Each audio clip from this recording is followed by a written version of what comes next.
지난 시간에는 기브온 사람들에게 있었던 일들에 대해서 살펴보았습니다. 먼저 이스라엘 족장들은 백성들의 불평 앞에서 우리가 실수했다라고 자신들의 실수를 인정하는 용기가 있었다라고 말씀을 드렸고, 손해에도 불구하고 하나님 앞에서 했던 약속이기에 그 약속을 신실하게 지켰다라고도 말씀을 드렸습니다.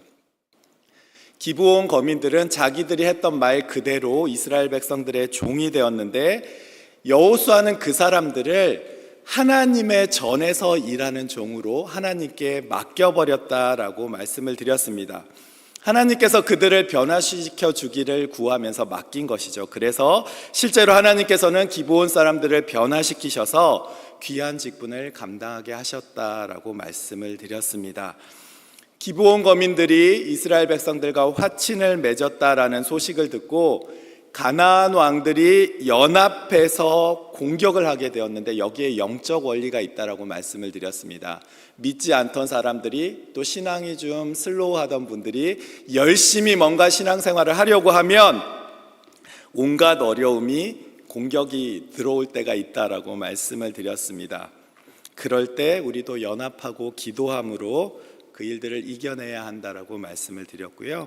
세상에는 이익이 기준이 된다면 성도들에게는 언약이 기준이 된다라고도 말씀을 드렸고, 여호수아가 온 힘을 다해서 즉시 순종했을 때 하나님께서 승리의 약속을 주셨다라고도 말씀을 드렸습니다. 이어지는 오늘 9절 말씀을 보면 이렇게 시작을 합니다. 우리 한번 함께 읽겠습니다. 시작.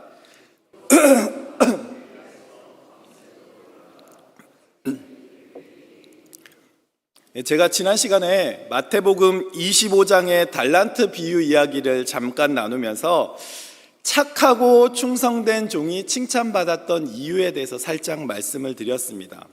그 두 종들이 했던 일이 뭐냐면 바로 가서 순종을 했다, 직분을 감당했다라고 말씀을 드렸죠. 여러분, 오늘 본문의 여호수아도 보시면 그랬습니다. 기브온의 도움을 받자마자 요청을 받고 즉시 밤새도록 올라갔다라고 말씀을 하고 있습니다. 그런데 여러분, 8절 말씀이 어떻게 끝났는지 혹시 기억하십니까? 하나님께서 여호수아에게 내가 너에게 승리를 주시겠다라고 약속을 하고 끝이 났습니다. 자, 그럼 여러분 잘 생각해 보세요. 이미 승리의 약속이 보장이 되어 있습니다. 그러면 굳이 밤새도록 올라갈 필요가 있을까요?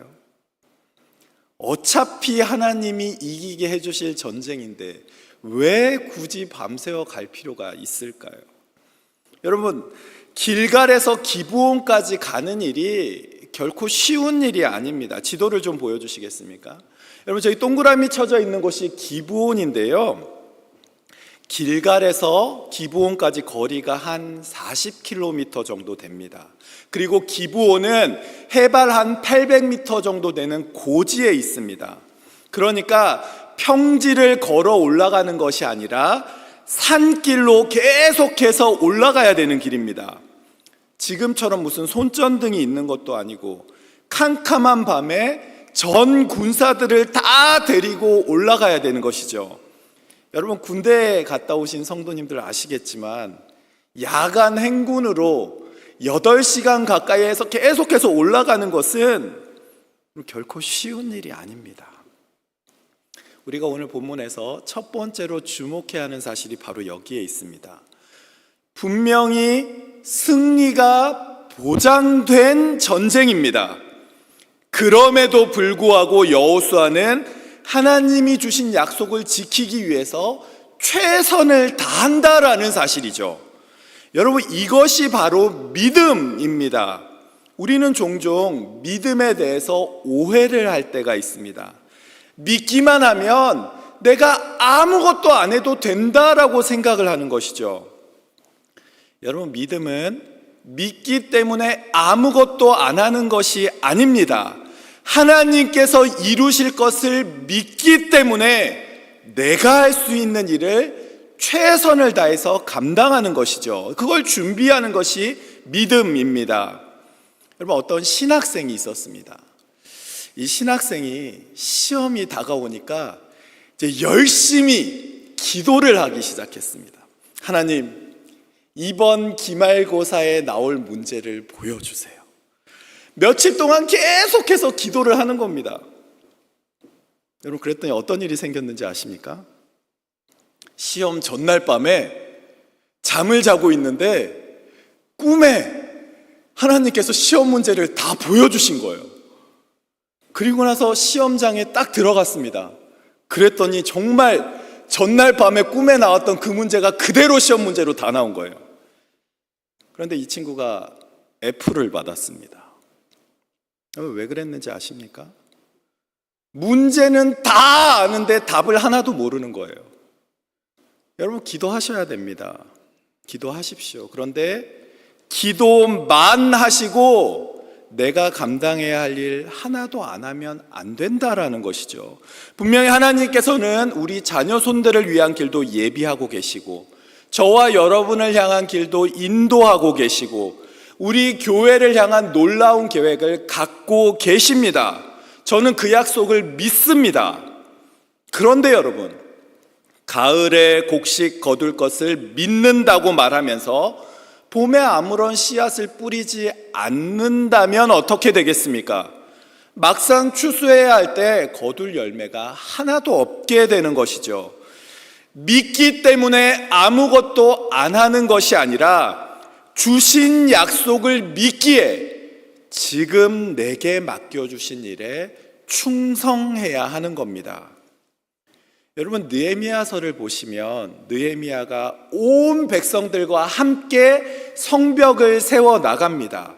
예루살렘 성이 점점 세워져 간다라는 이야기를 듣고 산발락과 도비야와 아라비아 사람들이 그걸 방해하려고 막 위협을 하기 시작을 하죠. 여러분, 바로 그 순간에 느헤미야가 했던 일이 무엇인지 아십니까? 여러분, 느헤미야서 4장 9절 말씀을 보면 이렇게 말씀을 합니다. 우리가 우리 하나님께 기도하며 그들로 말미암아 파수꾼을 두어 주야로 방비하는데 라고 말씀을 합니다. 여러분, 잘 보십시오. 느헤미야와 이스라엘 백성들이 한 일이 무엇입니까? 기도하며, 기도했습니다. 동시에 무엇을 했죠? 파수꾼을 두어 주야로 방비했습니다. 말씀을 잘 보셔야 합니다. 기도하지 않고 파수꾼만 세우면 그것은 인간적인 계산입니다. 그렇다고 기도만 하고 파수꾼을 세우지 않으면 그것은 믿음이 아니라 무책임한 겁니다. 기회가 왔는데도 그냥 하나님이 하시겠지 이러면서 아무것도 하지 않는 건 믿음의 탈을 쓴 불순종이 돼버리는 겁니다. 기도하며 파수꾼을 두어 주야로 방비해야 하는 것이죠. 제가 청년들에게 가장 많이 하는 말 가운데 하나가 이런 말이 있습니다. 야, 너희들 진짜 최선을 다해서 좀 준비해봐라. 그리고 아무것도 준비하지 않은 것처럼 기도를 좀 해봐라. 내가 보기에 지금 너희들의 문제는 그 둘 중에 하나가 빠져있기 때문에 그렇다. 이런 말을 되게 많이 했던 것 같아요. 지금 우리는 어떻습니까? 우리는 지금 믿음으로 준비하고 있습니까? 여러분, 믿음은 믿기 때문에 아무것도 하지 않는 것이 아니라 하나님이 이루실 것을 믿기 때문에 최선을 다해서 그 꿈을 붙잡고 그 약속을 붙잡고 지금 최선을 다해서 걸어가고 뛰어가는 겁니다. 바울은 그랬습니다. 여러분, 빌립보서 3장 13절과 14절 말씀을 보시면 바울은 이렇게 고백합니다. 우리 한번 함께 읽겠습니다. 시작.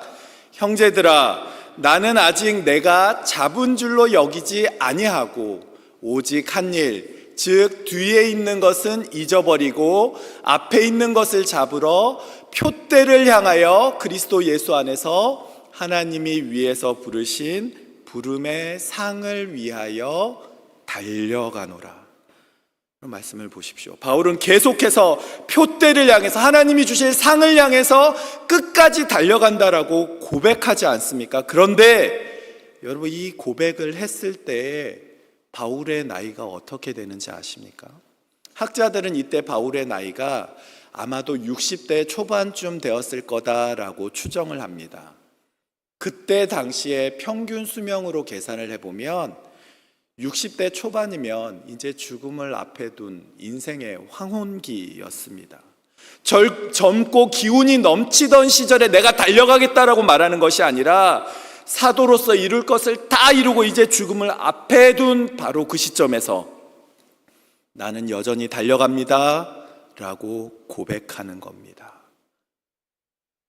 이만하면 되었다라는 것이 아니라 나는 여전히 달려갑니다 라고 고백하는 것이죠. 아직 저와 여러분에게도 달려갈 길이 많이 남아 있습니다. 하나님께서는 분명히 저와 여러분에게 승리의 약속을 주셨고 소망의 길들을 보게 하셨습니다. 영원한 하늘 소망도 우리에게 주셨죠. 그렇다고 해서 지금 주저앉아 있지는 마십시오. 그 약속을 믿고 오늘 최선을 다해서 달려가야 하는 것은 저와 여러분에게 맡겨주신 저와 여러분의 몫입니다. 하나님이 이루실 것을 믿기에 끝까지 믿음으로 달려가야 하는 것이죠. 여러분, 여호수아는 그랬습니다. 승리의 약속을 믿고 최선을 다해서 기브온을 향해 올라갔습니다. 이렇게 여호수아와 이스라엘 백성들이 계속해서 올라가니까, 밤새도록 올라가니 가나안 왕들이 예상하지도 못했던 시간에 이스라엘 백성들이 도착을 하게 된 거죠. 여러분, 그래서 9절 말씀을 보시면 갑자기 그들에게 이르렀다라고 말을 하는 겁니다. 적의 허를 완전히 찔러버린 거죠.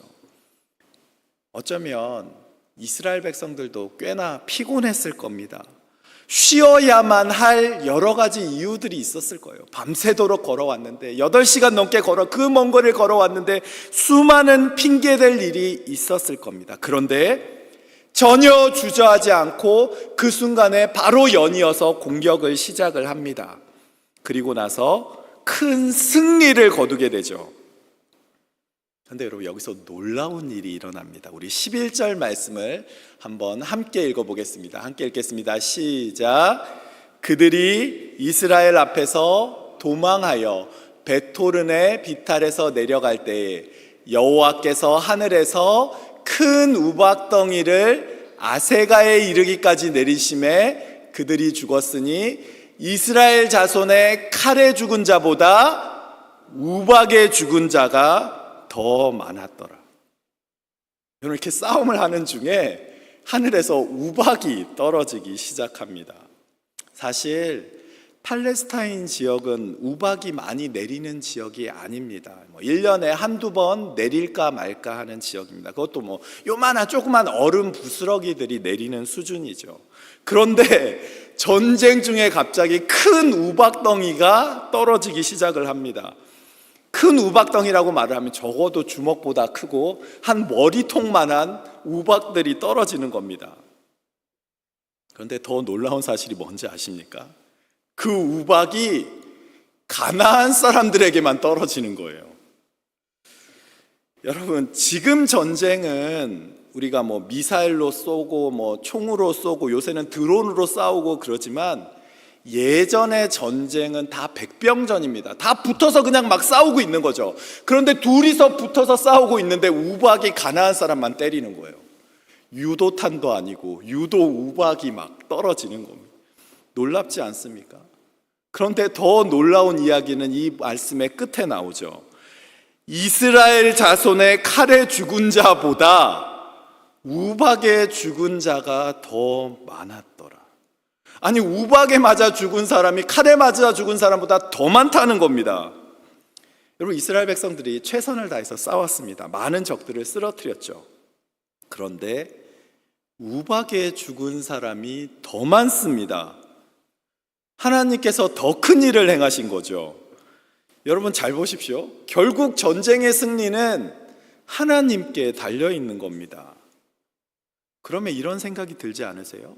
어차피 하나님께서 우방만 다 떨어뜨리셔도 이길 수 있는데 왜 이스라엘 백성들은 데리고 가셨을까요? 궁금하지 않으십니까? 여러분, 아버지가 아들과 함께 집을 짓는다라고 한번 생각을 해보세요. 어린 꼬마 아이가 집을 짓는다라고 하면 그 꼬마 아이가 뭘 할 수 있겠습니까? 못질도 하나 제대로 못할 겁니다. 못 갖고 오라 그러면 못 말고 다른 거 갖고 올 수도 있습니다. 방해나 안 하면 다행이죠. 사실은 아버지가 다 하는 겁니다. 그런데 아버지는 그래도 아들에게 같이 하자라고 말을 하는 것이죠. 왜 그렇습니까? 아빠가 애를 부려먹기 위해서 그런 말 하는 것이 아닙니다. 집을 짓는 것보다 중요한 일은 아들을 가르치고 성장하게 하는 것이 더 중요한 목적이기 때문에 그렇습니다. 여러분, 이스라엘 백성들을 이 하나님의 전쟁에 동참하게 하시는 이유가 바로 여기에 있습니다. 이 전쟁의 목적은 단순히 가나안 땅을 점령하고 끝나는 것이 아니라 이스라엘 백성들에게 이 점령하는 과정을 통해서 하나님을 믿는 믿음을 갖게 하시고 순종을 알게 하시고 하나님만 의지하는 법을 알려주고 계시는 겁니다. 여리고성에서도 그랬고 아이성에서도 그랬고 기브온에서도 그 사실을 반복해서 좀 알라라고 하고 계시는 것이죠. 동시에 여러분, 이스라엘 백성들을 전쟁에 참여시키시는 것을 통해서 사실은 그들에게 상을 주시려는 하나님의 계획도 들어있는 겁니다. 여러분, 사실 상품은 이미 다 준비가 되어 있습니다. 그런데 그 상품을 받으려면 일단 동참을 해야, 참여를 해야 받을 수 있는 것이죠. 잘하고 못하고가 중요한 것이 아니라 어차피 승리는 예정되어 있기 때문에 참가하기만 하면 되는 겁니다. 그래서 저와 여러분을 불러주시는 겁니다. 여러분, 이런 관점에서 보시면 그 다음에 어떤 결론에 도착하는지 아십니까? 나를 써주신다는 그 사실, 나에게 무언가를 맡겨주신다는 그 사실 자체가 사실은 감사의 제목이 되어버립니다. 제가 예전에 한국에서 사역할 때 일이 좀 많았습니다. 동기들이 많이 있었거든요. 그런데도 유독 저한테만 일을 많이 시키는 겁니다. 너무 화가 났어요. 그러다가 드디어 제가 기다리던 후임이 들어왔습니다.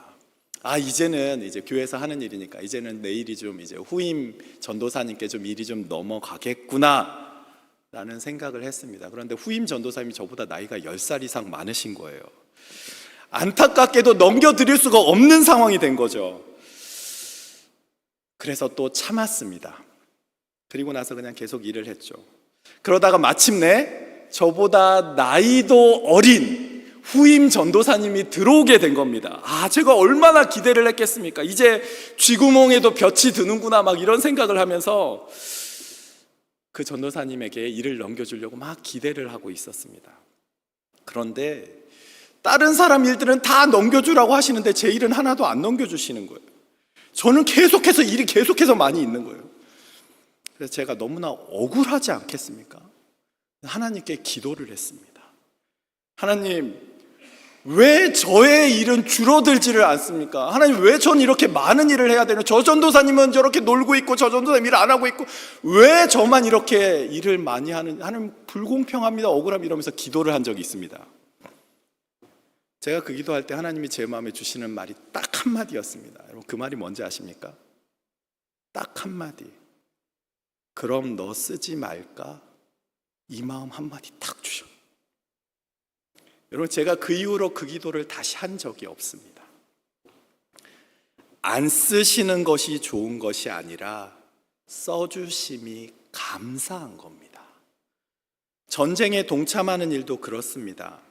하나님의 전쟁에 이스라엘 백성들이 동참하는 일은 귀찮은 일이 아니라 감사한 일입니다. 우리가 가정에서 교회에서 수많은 일들을 섬기고 봉사하는 일은 귀찮은 일이 아니라 사실은 주님의 일에 동참할 수 있는 축복의 통로가 되는 겁니다. 여러분, 그래서 고린도전서 15장 58절 말씀을 보면 뭐라고 말씀을 합니까? 이렇게 말씀을 하고 있습니다. 그러므로 내 사랑하는 형제들아, 견실하며 흔들리지 말고 항상 주의 일에 더욱 힘쓰는 자들이 되라. 이는 너희 수고가 주 안에서 헛되지 않은 줄 알미라. 보십시오. 여러분의 수고가 주님 안에서 헛되지 않다라고 말씀하시지 않습니까? 그러니 여러분, 주님께서 여러분에게 맡겨주시는 그 일들 한번 기쁨으로 감당해 보십시오. 그 수고는 결코 헛되지 않습니다. 이렇게 하나님의 전쟁에 동참한 이스라엘 백성들이 이제 승리를 거두기 시작하는데 그 순간에 한 가지 문제가 생겨납니다. 이 분위기를 타서 한 번의 적들을 다 섬멸을 해야 되는데 해가 지기 시작하는 겁니다. 여러분, 해가 져버리면 어떻게 되겠습니까? 해가 져버리면 이제는 더 이상 적들을 공격할 수가 없습니다. 그리고 나서 적들이 성 안으로 도망가 버리고 문 다 잠궈 버리면 그 다음에는 또 어떤 일이 일어날지, 앞으로 전쟁의 양상이 어떻게 바뀔지 아무도 알 수가 없습니다. 그래서 여호수아가 한 일이 무엇입니까? 12절 말씀 우리 한번 함께 읽겠습니다. 시작. 여호와께서 아모리 사람을 이스라엘 자손에게 넘겨주시던 날에 여호수아가 여호와께 아뢰어 이스라엘의 목전에서 이르되 태양아 너는 기브온 위에 머무르라. 달아 너도 아얄론 골짜기에서 그리할지어다 하매. 여러분, 이 말씀을 읽기만 해도 막 가슴이 벅차오르지 않습니까? 요새 말로는 무슨 가슴이 웅장해진다 이런 말을 쓰잖아요.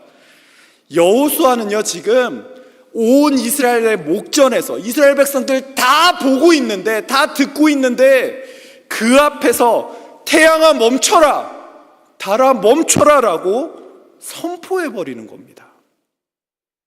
여러분, 결과도 참 중요합니다. 그런데 우리가 정말로 먼저 주목해야 하는 사실은 여호수아에게는 하늘과 땅을 향해서 멈추라라고 선포할 만한 믿음이 있었다라는 것이죠. 의심하지 않았습니다. 온 백성 앞에서 큰 소리로 선포를 했는데 태양이 안 멈추면 어떻게 되겠습니까? 망신당하는 거죠. 리더로서의 권위가 한순간에 다 무너질 수도 있습니다. 생각할수록 부끄러워서 나중에는 고개도 못 들고 혼자 이불킥을 하는 그런 상황이 될 수도 있는 겁니다. 그런데도 전혀 두려워하지를 않습니다. 그리고 담대하게 태양을 향해서 달을 향해서 명령을 해버리는 것이죠. 여러분, 믿음은요, 담대한 선포로 나타나게 됩니다. 기적은 하나님이 이루시지만 선포는 저와 여러분이 해야 하는 일입니다. 그런데 우리의 문제는 무엇입니까? 언제부턴가 우리가 담대하게 선포하는 일이 점점 사라지기 시작한 것이죠. 여러분, 한번 가만히 생각해 보십시오. 언제 마지막으로 담대하게 선포해 보셨습니까? 가만히 생각해 보면 우리 어릴 때 참 많은 선포들을 했던 것 같습니다. 어린아이들한테 꿈이 뭐냐 그럼 다 대통령이라 그러고, 무슨 다 대기업 회장 된다 그러고, 다 과학자 된다 그러고 그러지 않았습니까? 그런데 그런 담대했던 선포들이 점점 나이가 들고 점점 세상을 경험하고 점점 현실에 부딪히면서 작아지죠. 담대하게 선포를 하지 못하다 보니 꿈도 비전도 같이 작아집니다. 그러면서 믿음도 작아지게 되고 하나님의 능력도 스스로 다 제한하면서 살아가게 되는 것이죠. 말은 전능하신 하나님이다 라고 말은 하는데 막상 하나님이 하실 일을 내가 다 정해놓습니다. 이건 기도해봐야 안 들어주실 거야. 이건 기도하시면 들어주실 수도 있겠네. 내가 다 판단을 하고 내 생각에 들어주실 것 같은 것만 기도를 하는 것이죠.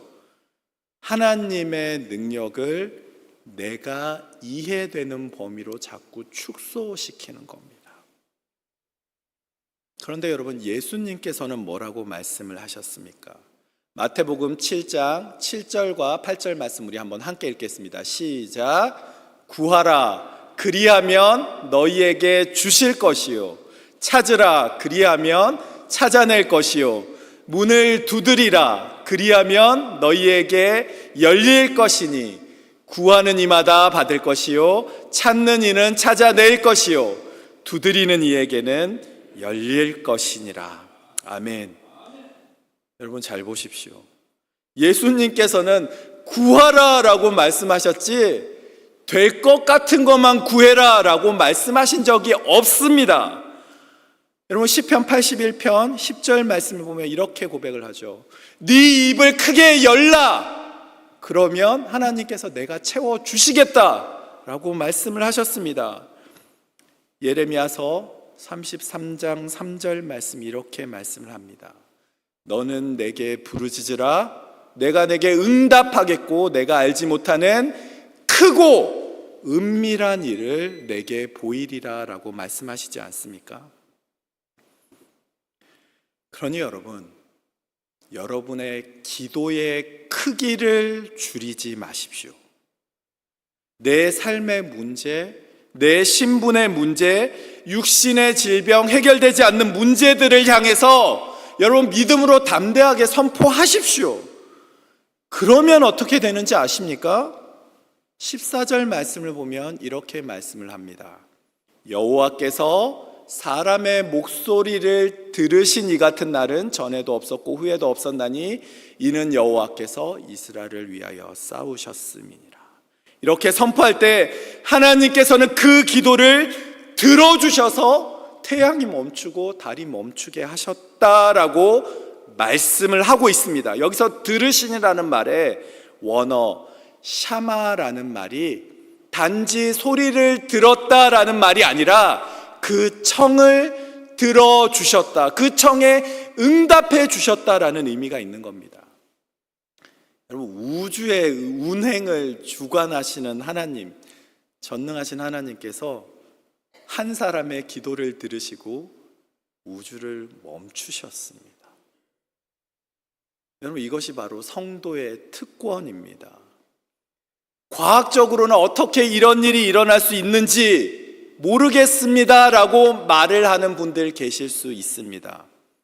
저도 어떻게 이런 일이 일어났는지는 알지 못합니다. 그러나 저는 여호수아가 믿음으로 선포했을 때 하나님께서 그 기도를 들으셨고 태양과 달이 멈췄음을 믿습니다. 지금도 마찬가지입니다. 하나님은 지금도 우리의 담대한 선포, 담대한 기도 들으십니다. 그리고 그 기도에 응답하십니다. 그런데 여러분, 이 놀라운 장면에서 우리가 잊지 말아야 하는 사실이 하나 있습니다. 우리는 왜 여호수아가 태양아 멈춰라, 달아 멈춰라 라고 선포했는지 그 이유를 잊지 마셔야 합니다. 여호수아는요, 왜 달이 멈추기를, 왜 태양이 멈추기를 기도했을까요?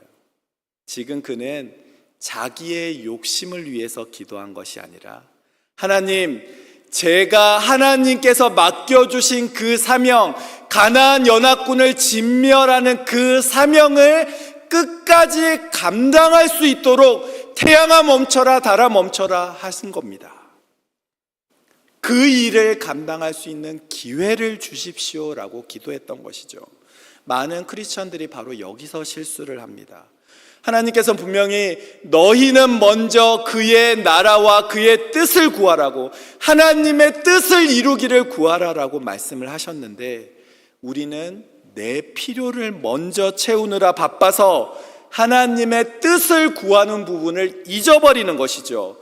여러분, 믿음의 기도는 내 필요와 뜻을 이루는 것이 아니라 하나님께서 내게 맡겨주신 그 사명을 감당할 수 있는 능력을 달라고 구하는 것이 믿음의 기도입니다. 뜻이 하늘에서 이루어진 것처럼 내 삶을 통해서 땅에서 이루어지도록 구하는 것이 믿음의 기도라는 것이죠. 우리는 항상 기적을 원하지만 하나님께서는 그 기적의 목적이 무엇인지를 먼저 생각하게 하십니다. 지금 저와 여러분의 기도는 어떻습니까? 여러분은 지금 나의 필요를 위해서 먼저 기도하고 계십니까? 아니면 먼저 그의 나라와 그의 뜻을 구하며 기도하고 계십니까? 여러분, 먼저 하나님의 뜻을 위해 기도하십시오. 내게 주신 그 사명을 감당할 수 있는 능력을 달라고 기도할 때 하나님께서는 이 모든 일을 우리에게 더하시는 줄 믿습니다. 이렇게 이제 여호수아와 이스라엘 백성들이 태양이 머물러 있는 동안 열심히 싸웠고요, 남부 연합군과의 모든 전쟁에서 완전히 승리하게 됩니다. 그리고 여러분, 이어지는 말씀들을 쭉 10장 말씀들을 다 보시면 이제 남방에 있는 성읍들을 다 점령했다라는 말들이 반복해서 나옵니다. 본문을 읽다 보면 비슷한 문장이 반복이 되는데, 싸워서 점령하고 진멸하고, 이 말이 계속해서 반복이 되죠.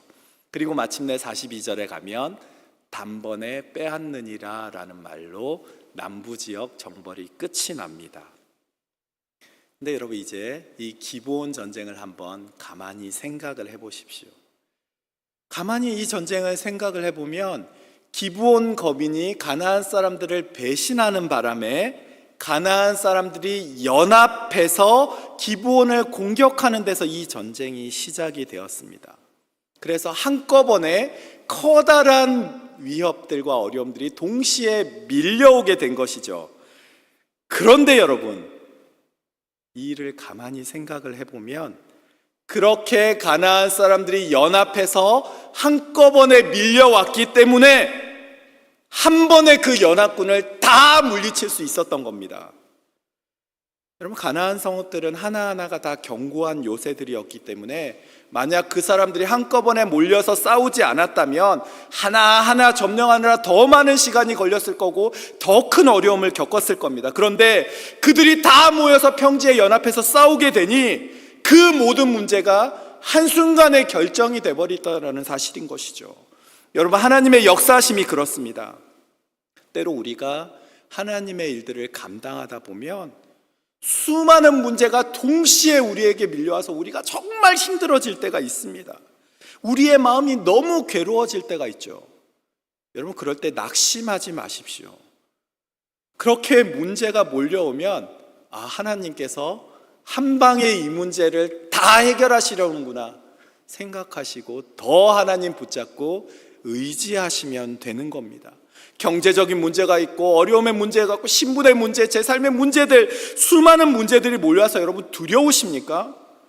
가나안 연합군이 한 번에 다 정리되고 하나님께서 단번에 나머지 성들조차 다 점령하게 하셨던 것처럼 오늘 저와 여러분에게 다가오는 수많은 문제도 하나님께서 다 점령하고 승리하게 하실 줄 믿습니다.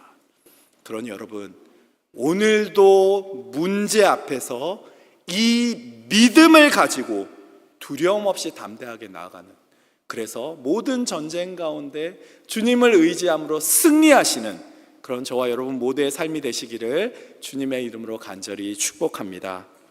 기도하겠습니다.